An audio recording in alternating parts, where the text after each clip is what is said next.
எல்லாரும் எப்படி இருக்கீங்கன்னா இங்கே ரொம்ப நல்லா இருக்கேன். இன்றைக்கி வந்து எக் மஞ்சூரியன் தான் பார்க்க போகிறோம். அதுக்கு பார்த்தீங்கன்னா 4 முட்டை எடுத்துருக்கேன்.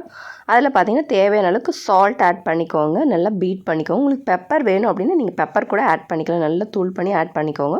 நல்லா பீட் பண்ணிக்கோங்க. நான் 4 ஸ்பூன் வந்து நல்லா பீட் பண்ணிக்கிறேன். நீங்கள் விஸ்க் இருந்தால் விஸ்கில் கூட நீங்கள் பீட் பண்ணிக்கலாம். நல்லா பீட் பண்ணிங்க அப்படின்னா நல்லா சாஃப்டாக சூப்பராக வருங்க. பாருங்கள் இந்த அளவுக்கு நல்லா பீட் பண்ணிவிட்டேன். அதுக்கப்புறம் பார்த்தீங்கன்னா ஒரு பவுல் எடுத்து அதில் கொஞ்சமாக ஆயில் விட்டு நல்லா பவுல் ஃபுல்லாகவே ஆயிலை வந்து அப்ளை பண்ணி எடுத்துக்கலாம். அதுக்கப்புறமா பார்த்திங்கன்னா இந்த முட்டையை வந்து ஊற்றிக்கலாம்.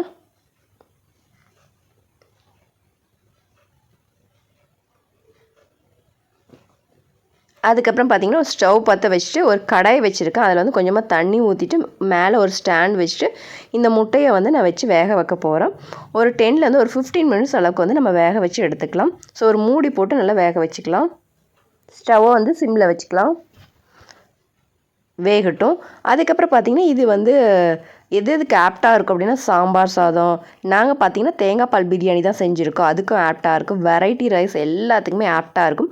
அது எக்குனாவே குட்டீஸ் வந்து ஒரு சில டைம் சாப்பிடுவாங்க, ஒரு சில டைம் வந்து சாப்பிட மாட்டாங்க. ஸோ இந்த மாதிரி டிஃப்ரெண்ட்டாக செஞ்சு கொடுத்தோம் அப்படின்னா சூப்பராக சாப்பிடுவாங்க. பாருங்கள் நம்ம முட்டையும் வெந்துருச்சு.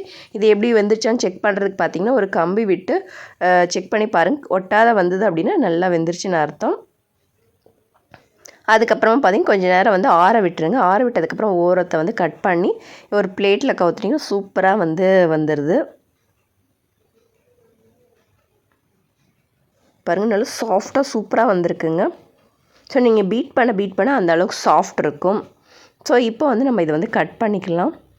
ஸ்கொயராக வந்து நான் கட் பண்ணி எடுத்துக்க போகிறேன். பாருங்கள் எவ்வளோ சாஃப்டாக இருக்குங்க.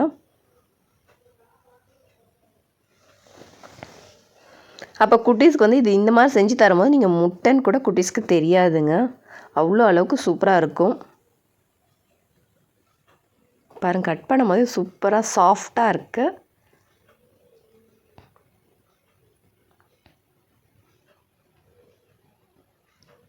பாருங்கள் எவ்வளோ அளவுக்கு சாஃப்டாக இருக்குதுன்னு சொல்லிவிட்டு. அதுக்கப்புறமா ஒரு பவுல் எடுத்துகிட்டு 2 ஸ்பூன் அளவுக்கு கடலை மாவு எடுத்திருக்கேன், 1 ஸ்பூன் அளவுக்கு கார்ன்ஃப்ளவர் எடுத்துருக்கேன், 1 ஸ்பூன் அளவுக்கு அரிசி மாவு எடுத்துக்கலாம். அதுக்கப்புறம் காரத்துக்கு ஏற்ற மாதிரி வந்து மிளகாய்த்தூள் ஆட் பண்ணிக்கோங்க. நான் வந்து சிக்கன் 65 மசாலா இருந்து அதை ஆட் பண்ணிட்டேன். கொஞ்சமாக சால்ட் ஆட் பண்ணிக்கோங்க. நல்லா மிக்ஸ் பண்ணி விட்டுட்டு கொஞ்சமாக தண்ணி ஊற்றி அதையும் நல்லா மிக்ஸ் பண்ணிக்கோங்க. ஸோ நிறைய தண்ணி விட்டுறாதீங்க.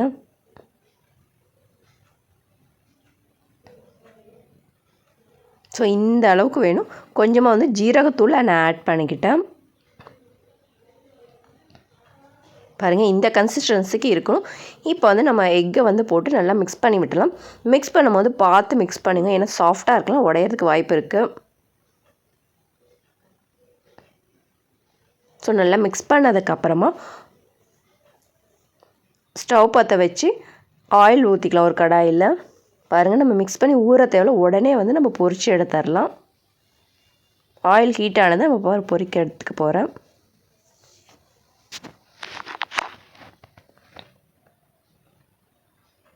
ஸோ நல்லா டர்ன் பண்ணி விடுங்க, எல்லா சைடும் வேகணும், அதுக்காக நல்லா டர்ன் பண்ணி விடுங்க.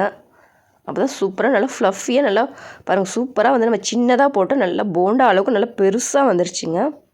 பாருங்கள் எப்படி நல்லா பால் மாதிரி வந்திருக்கு, பார்க்கும்போதே சூப்பராக இருக்குது. அப்போ குட்டீஸும் விரும்பி சாப்பிடுவாங்க.